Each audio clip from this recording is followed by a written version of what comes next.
Hello guys, स्वागत है आपका कोरियन ड्रामा एक्सप्लेनर चैनल पर। और आज हम बात करने वाले हैं Korean movie यक्षा the ruthless operations की। फिल्म की शुरुआत में हमें चाइना में एक चश्मे वाला आदमी दिखाया जाता है जो एक गैराज में कुछ लोगों से मिलने जाता है। वो उन्हें एक मोबाइल देता है कि तभी वहाँ एक जीप आती है। वो जीप उन लोगों की कार को टक्कर मार देती है। वो चश्मे वाला आदमी उस जीप को देखकर वहाँ से भाग जाता है और वो जीप वाला आदमी अपनी जीप से निकलकर उनसे मोबाइल छीन लेता है और उनकी गाड़ी में बॉम्ब गिरा देता है। मोबाइल लेते ही वो जीप वाला आदमी चश्मे वाले आदमी का पीछा करने लगता है। भागते भागते वो चश्मे वाला आदमी उससे काफ़ी आगे निकल जाता है और अपने फ़ोन को तोड़ देता है। वो वहाँ से जाने ही लगता है कि तभी वो जीप वाला आदमी वहाँ आता है और उसे मारने लगता है। वो उसे काफ़ी पीटता है और उससे पूछता है कि उसने उसे धोखा क्यों दिया, तो वो उसे जवाब नहीं देता। इसके बाद वो जीप वाला आदमी उस चश्मे वाले आदमी को गोली मार देता है और इतने में ही वहाँ पुलिस आ जाती है और वो पुलिस को गोली मारकर वहाँ से भाग जाता है। वो वहाँ से एक भीड़ वाली जगह में चला जाता है। पुलिस उसे ढूंढने की कोशिश करती है लेकिन वो उसे नहीं ढूंढ पाते। फिर वो जीप वाला आदमी अपने लोगों को फ़ोन करके बताता है कि वो अंडरग्राउंड होने वाला है और उसे अब ना ढूंढे। और फिर वो अपनी सारी चीज़ों को वहीं जला देता है।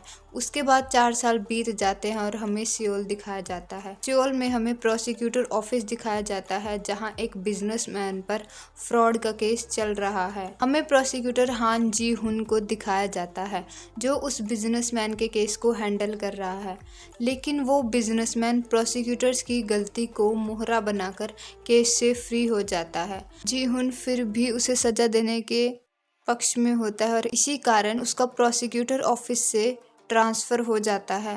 अगले दिन वो अपनी मॉम और बहन से मिलता है और उन्हें बताता है कि अब उसका एनआईएस में ट्रांसफ़र हो गया है। ये बात सुनकर वो दोनों थोड़ी दुखी हो जाती हैं। एनआईएस में काम ज़्यादा ना होने के कारण वो ज़्यादातर फ्री ही रहता है। एक दिन एनआईएस की डायरेक्टर उसके साथी प्रोसिक्यूटर से मिलने आती है।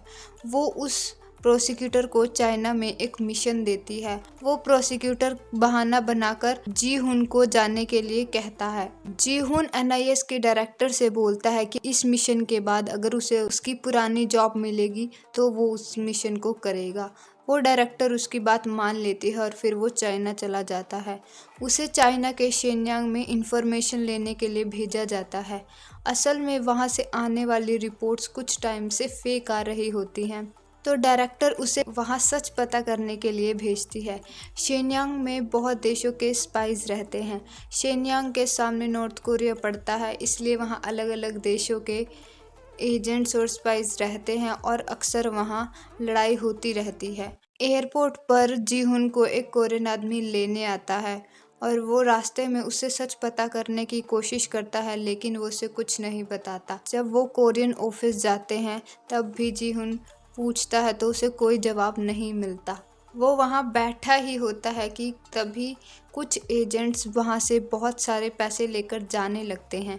जीहुन ये सब कुछ देख लेता है और उनके साथ कार में जाकर बैठ जाता है। उनके बोलने पर भी वो कार से नहीं उतरता है और मजबूरी में उन एजेंट्स को जीहुन को साथ लेकर जाना पड़ता है।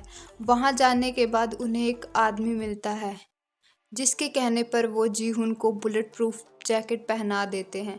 असल में ये आदमी कोरियन एजेंट्स की टीम का मैनेजर होता है और ये वही आदमी है जिसे हमने 4 साल पहले चाइना में देखा था। उसके बाद वहाँ एक और आदमी आता है और उन्हें एक बंद पड़ी बिल्डिंग में लेकर जाता है।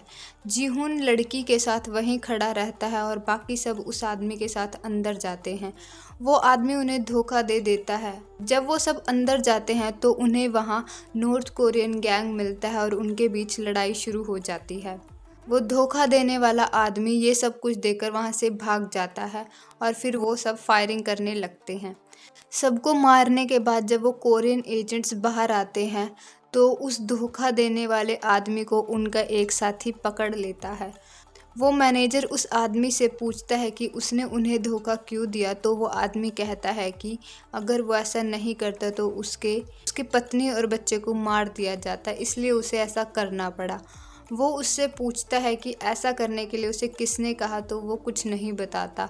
गुस्से में वो मैनेजर उसे गोली मार देता है। जीहुन कार में जाते हुए ये सब कुछ देख लेता है और दूसरे एजेंट से पूछता है। तभी वो एजेंट उसे बेहोश कर देता है और जब उसे होश आता है तो वो एक कमरे में एक लड़के के साथ बेड पर होता है। उस कमरे को देखकर ऐसा लगता है कि उसने ड्रग्स लिए थे। वो वहां से जाने की कोशिश करता है कि तभी दरवाजे की घंटी बजती है और वो देखता है कि बाहर पुलिस खड़ी हुई है। पुलिस को देखकर वो डर जाता है और खिड़की से भागने लगता है कि तभी पुलिस अंदर आ जाती है। वो पुलिस से बचता हुआ खिड़की से बाहर निकल जाता है और भागने की कोशिश करता है। वो पुलिस से भाग रहा होता है कि तभी उसे वही मैनेजर दिखता है। वो उस मैनेजर के पास जाता है और कहता है कि उसने उसके साथ ऐसा क्यों किया। तो वो मैनेजर उससे कहता है कि उसे यहाँ नहीं आना चाहिए था और अगर वो यहाँ आया है तो उसे चुपचाप यहाँ से चले जाना चाहिए। लेकिन जीहुन जाने से मना कर देता है। उसके बाद वो मैनेजर कार में बैठकर वहाँ से जाने लगता है। जीहुन भी उनकी कार में आकर बैठ जाता है। जीहुन को उस मैनेजर को देखकर याद आता है कि डायरेक्टर ने उस मैनेजर के बारे में बताया था। उसका असली नाम जी कांग इन है और उसका कोड नेम यक्षा है, जिसका मतलब अनप्रिडिक्टेबल है। उस डायरेक्टर ने जीहुन को उस मैनेजर पर भरोसा ना करने के लिए कहा था और बताया था कि वो मैनेजर रूल से बाहर काम करता है लेकिन अपने गोल्स पूरे करता है, इसलिए हायर अथॉरिटीज उसे कुछ नहीं कहती। फिर यक्षा जीहुन को अपने अड्डे पर लेकर जाता है जहां वो कोरियन एजेंट्स उसे पूरी कहानी बताते हैं। वो उसे बताते हैं कि उन्हें एक आदमी मून ब्यूंग उक को प्रोटेक्शन देनी थी जो रूम 39 का हेड है। रूम 39 एक नॉर्थ कोरियन कमिटी है जो किम के स्लश फंड्स की निगरानी करती है। हमें उसे प्रोटेक्शन देने के लिए जाना था लेकिन उसी दिन बैंक के बाहर हमला हो गया और वो हमला उसी को पकड़ने के लिए था। हमले के दौरान वो वहां से भाग गया और अब वो गायब है। डिप्लोमेटिक क्राइसिस से बचने के लिए अब उन्हें उसे ढूंढकर प्रोटेक्शन देनी है। फिर यक्षा वहां से चला जाता है और जीहुन उसके पास आता है। जीहुन उससे मून ब्यूंगुक के बारे में पता करने की कोशिश करता है कि तभी वहां एक एजेंट लड़की आती है और उन्हें बताती है कि प्रोफेसर वांग को धमकी देने वाला आदमी D7 था जो एक जापानीज स्पाई है। प्रोफेसर वांग वही आदमी था जिसने उन्हें धोखा दिया था और जिसे बाद में यक्षा ने मार दिया था। ये बात सुनने के बाद यक्षा जीहुन को लेकर डिनर पर जाता है और एक नॉर्थ कोरियन स्पाई से मिलता है। वो कुछ इन्फॉर्मेशन के बदले D7 की करंट लोकेशन पता करता है और इधर बाकी कोरियन एजेंट्स D7 के अड्डे पर पहुंचते हैं। वो वहां रूम 39 के हेड को लेने जाते हैं। उसके बाद यक्षा और जीहुन क्लब में जाते हैं जहां उन्हें D7 मिलता है। D7 और यक्षा एक दूसरे को पहले से जानते हैं। यक्षा जीहुन को बताता है कि वो एक जापानीज स्पाई है जो दुनिया की नज़रों में एक लॉबिस्ट की तरह काम करता है। यक्षा और D7 बातें कर रहे होते हैं कि तभी D7 के फोन पर एक नोटिफिकेशन आती है और वो तुरंत वहां से निकल जाता है। जीहुन के पूछने पर यक्षा बताता है कि उनकी टीम वहां पहुंच चुकी है और रूम 39 को ले चुकी है। फिर वो दोनों अपने अड्डे पर जाते हैं और जहां उन्हें पता चलता है कि वहां रूम 39 नहीं बल्कि एक लड़की को कैद किया गया था। यक्षा उस लड़की से उसके बारे में पता करने की कोशिश करता है लेकिन वो लड़की कुछ नहीं बोलती। उसके पूछने के तरीके से जीहुन को गुस्सा आ जाता है और यक्षा के ऊपर चिल्लाने लगता है। उनमें से एक एजेंट जीहुन को मारकर गिरा देता है और यक्षा अपने एजेंट से कहता है कि सुबह तक इस लड़की के बारे में पता कर लें और जीहुन को सबसे अलग कर दें। उसके बाद यक्षा वहां से चला जाता है और उसी नॉर्थ कोरियन स्पाई से मिलता है। उन दोनों का अफेयर चल रहा होता है। जब यक्षा उस स्पाई से उस लड़की की फोटो दिखाकर पूछता है तो वो बताती है कि ये रूम 39 की बेटी है और ये सुनकर यक्षा थोड़ा चौंक जाता है। इधर कोरियन एजेंट्स उस लड़की के बारे में पता करने की कोशिश करते हैं। वो उसे करंट देने लगते हैं तो जीहुन बीच में आ जाता है और उनसे लड़ने लगता है। वो उन दोनों एजेंट्स को मारकर वहां से लड़की को लेकर भाग जाता है। रास्ते में वो लड़की जीहुन को गन से डराकर वहां से कार लेकर भाग जाती है। इसके बाद जीहुन एक पीसीओ से अपनी एनआईएस की डायरेक्टर को फ़ोन करता है और उसे बताता है कि यक्षा कुछ बड़ा प्लान कर रहा है। वो वहाँ की सारी सिचुएशन उस डायरेक्टर को बता देता है। वो अपने डायरेक्टर से बात कर ही रहा होता है कि तभी वहाँ एक लड़की अपने कुछ लोगों के साथ पहुँचती है और उसके फ़ोन को काट देती है। वो ग्रुप जीहुन को डराने लगता है और जैसे ही वो उसे लेकर जाने लगते हैं तभी यक्षा वहाँ आ जाता है और यक्षा के आने पर वो ग्रुप डर जाता है। वो जीहुन को छोड़ देते हैं। इसके बाद यक्षा जीहुन को पीटने लगता है और दोनों के बीच में अच्छी खासी लड़ाई होती है। लड़ाई खत्म होने के बाद यक्षा जीहुन को बताता है कि वो लड़की रूम 39 की बेटी थी और उसकी मदद से वो उस तक पहुंच सकते थे, लेकिन उसके कारण उनका प्लान फेल हो गया। उसके बाद यक्षा जीहुन को एक वैन में लेकर जाता है जहां उसकी टीम पहले से ही बैठी होती है। वो उस लड़की की लोकेशन को ट्रैक कर रहे होते हैं। जीहुन को पता चलता है कि वो किसी लिक्विड को लगाकर किसी भी इंसान की 18 घंटे तक लोकेशन ट्रैक कर सकते हैं। उस लड़की की लोकेशन का पता चलने के बाद वो सब उस लड़की के पास जाने लगते हैं। वो एक रेजिडेंशियल बिल्डिंग में जाते हैं। वो लड़की तो उन्हें वहाँ नहीं मिलती, लेकिन वहाँ उन्हें रूम 39 मिलता है जिसके पेट पर गोली लगी होती है। यक्षा उससे पूछता है कि जो इन्फॉर्मेशन वो उसे देने वाला था वो कहाँ है, तो वो आदमी बोलता है कि अब वो किसी काम का नहीं है और ये सब उसकी बेटी को पता है। वो यक्षा को बोलता है कि उसकी बेटी को जापानीज एजेंट से दूर रखना। वो सब ये बातें कर ही रहे होते हैं कि तभी वहाँ पुलिस आ जाती है। असल में वो एक ट्रैप होता है। जैसे ही जीहुन को ये पता चलता है वो यक्षा और बाकी टीम के पास पहुँचता है और उन्हें भागने के लिए कहता है। तभी वहाँ पुलिस आ जाती है। वो पुलिस से बचते हुए फायरिंग करते हुए आगे बढ़ते रहते हैं और भागते हुए आखिर में वो लड़की और जीहुन वहीं वैन से दूर रह जाते हैं। पुलिस उनके पास पहुंचने वाली होती है। पुलिस से बचने के लिए वो लड़की जीहुन को वैन पर कूदने के लिए कहती है, लेकिन जीहुन कूदने से मना कर देता है। पुलिस को आता देखकर वो लड़की वैन पर कूद जाती है। पुलिस के ज्यादा पास आने पर जीहुन को मजबूरन वैन पर कूदना पड़ता है। जीहुन के वैन पर कूदते ही वो वहां से भाग जाते हैं। रास्ते में यक्षा को उसका एक एजेंट फोन करके बताता है कि उनके ऑफिस पर पुलिस आ चुकी है। यक्षा अपनी टीम को ऑफिस जाने से मना कर देता है। यक्षा उन्हें बोलता है कि उन्हें अपने दूसरे अड्डे को भी खत्म करना होगा। जैसे ही वो उस अड्डे पर पहुंचते हैं कि वहां बम ब्लास्ट हो जाता है और पूरी जगह खाक हो जाती है। अपनी जगह को खाक होता देखकर उनमें से एक एजेंट को गुस्सा आ जाता है और वो जीहुन को मारने की कोशिश करता है, लेकिन दूसरे एजेंट्स उसे रोक लेते हैं। जीहुन यक्षा से पूछता है कि उसका रूम 39 से मिलने का असली मकसद क्या है। ये सुनकर यक्षा थोड़ा चौंक जाता है। जीहुन कहता है कि वो पैसों के लिए कुछ भी कर सकता है और उसने पैसों की बहुत बड़ी रकम की हेराफेरी भी की थी। ये सुनकर उसके एजेंट्स को गुस्सा आ जाता है, लेकिन यक्षा उन्हें चुप करा देता है। तभी यक्षा के पास D7 का कॉल आता है और वो उसे बताता है कि ये सब उसने करवाया है। यक्षा उसे कहता है कि वो इसका बदला लेकर रहेगा।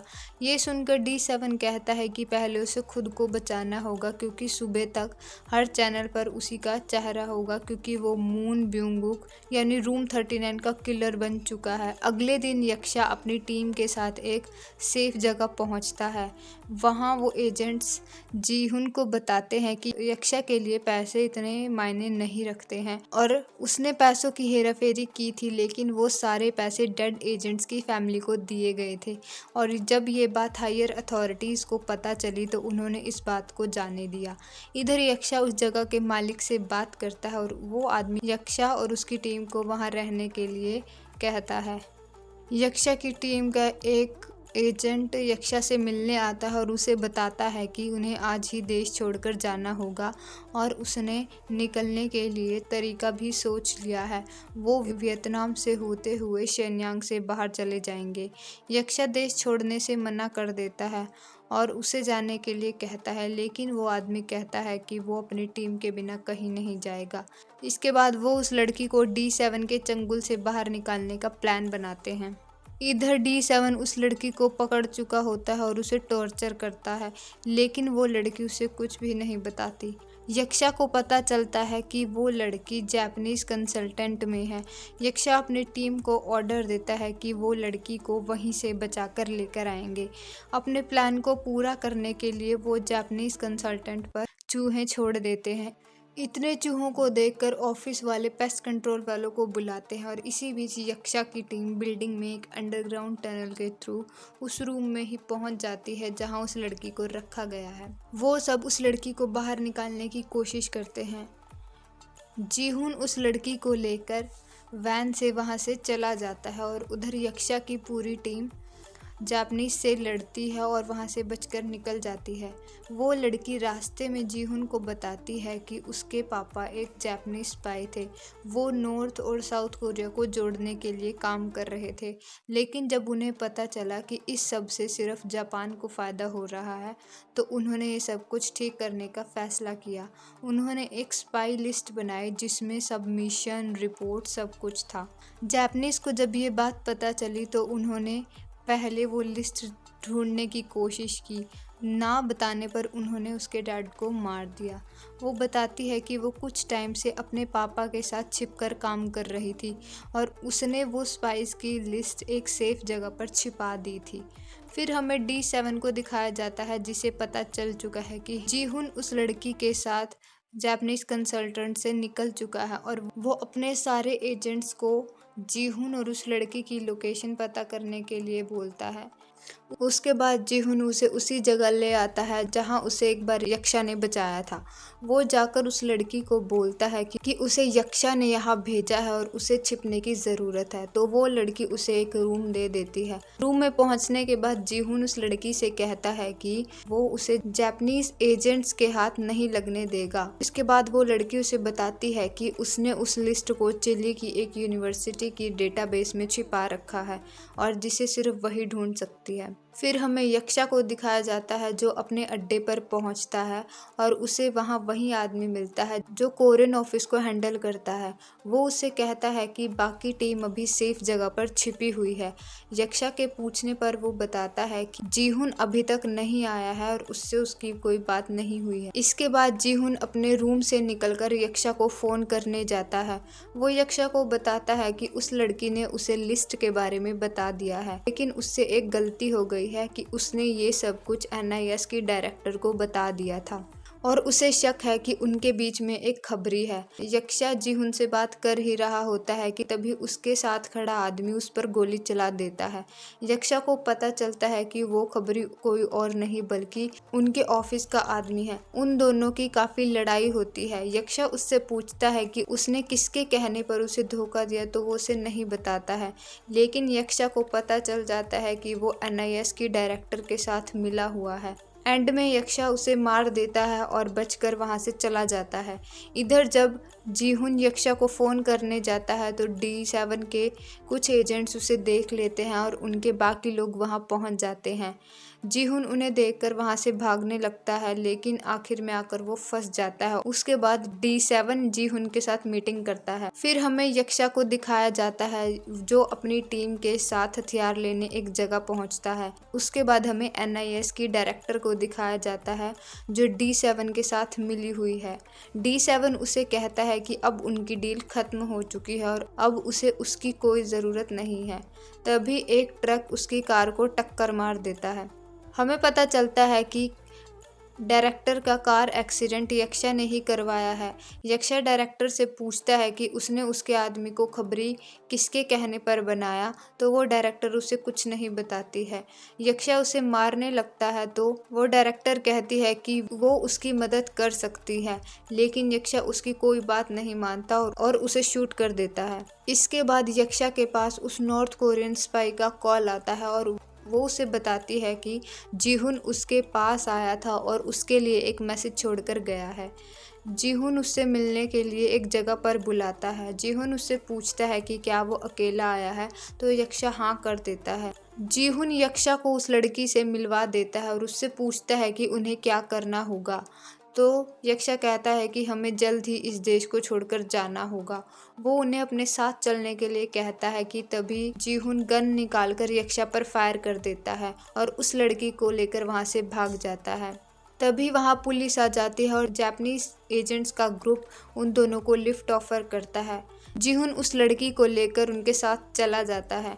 फिर हमें जीहुन और D7 की मीटिंग को दिखाया जाता है, जिसमें D7 जीहुन को कहता है कि उसे यक्षा को मारकर उस लड़की को उसे सौंपना होगा और अगर उसने उसका काम नहीं किया तो वो उसकी बहन और माँ को मार देंगे। D7 यक्षा की डेड बॉडी को ध्यान से देख रहा होता है कि तभी जीहुन उस लड़की को लेकर वहां पहुंच जाता है। D7 उसे कहता है कि वो कल सुबह तक इस देश को छोड़कर जा सकता है और उस लड़की को स्पाई एजेंट्स की लिस्ट निकालने के लिए कहा जाता है। वो लड़की उस लिस्ट को निकालने लगती है कि तभी बेसमेंट में यक्षा की टीम का एक एजेंट आता है और बम ब्लास्ट कर देता है। उसके बाद बाकी एजेंट्स भी D7 के लोगों को मारना शुरू कर देते हैं। फिर हमें पता चलता है कि यक्षा की मौत नहीं हुई है। असल में जीहुन ने उस नॉर्थ कोरियन स्पाई को पहले ही बता दिया था कि वो यक्षा को शूट करने वाला है। यक्षा अपनी सेफ्टी के लिए पहले से ही बुलेट प्रूफ जैकेट पहनकर आता है और जीहुन के शूट करने के बाद यक्षा की टीम उसे वहां से लेकर जाती है। D7 के लोगों को मारते हुए यक्षा उसी रूम में पहुंच जाता है जहां जीहुन और वो लड़की होते हैं। D7 यक्षा को जिंदा देखकर चौंक जाता है और समझ जाता है कि जीहुन ने उसे धोखा दिया है। वो जीहुन को गोली मारने ही लगता है कि तभी वो लड़की बोलती है कि उसे लिस्ट मिल गई है। वो उस लड़की को लिस्ट को डिलीट करने के लिए कहता है। जैसे ही वो लड़की उस बटन को दबाने लगती है तभी यक्षा फायरिंग स्टार्ट कर देता है और D7 से लड़ने लगता है। यक्षा जीहुन और उस लड़की को वहां से जाने के लिए कहता है। वहां से बाहर जाते हुए उन दोनों को D7 का एक एजेंट देख लेता है और उन पर हमला कर देता है। जीहुन उससे लड़ने लगता है कि तभी वहां यक्षा की टीम के एजेंट्स आ जाते हैं और उन्हें बचा लेते हैं। वो एजेंट्स यक्षा की मदद के लिए जाने लगते हैं, लेकिन तभी एक बॉम्ब ब्लास्ट होता है और वहां आग बढ़नी शुरू हो जाती है। वो सब पीछे हट जाते हैं, लेकिन जीहुन यक्षा के पास चला जाता है। जब जीहुन वहां पहुंचता है तो D7 यक्षा को गोली मारने वाला होता है।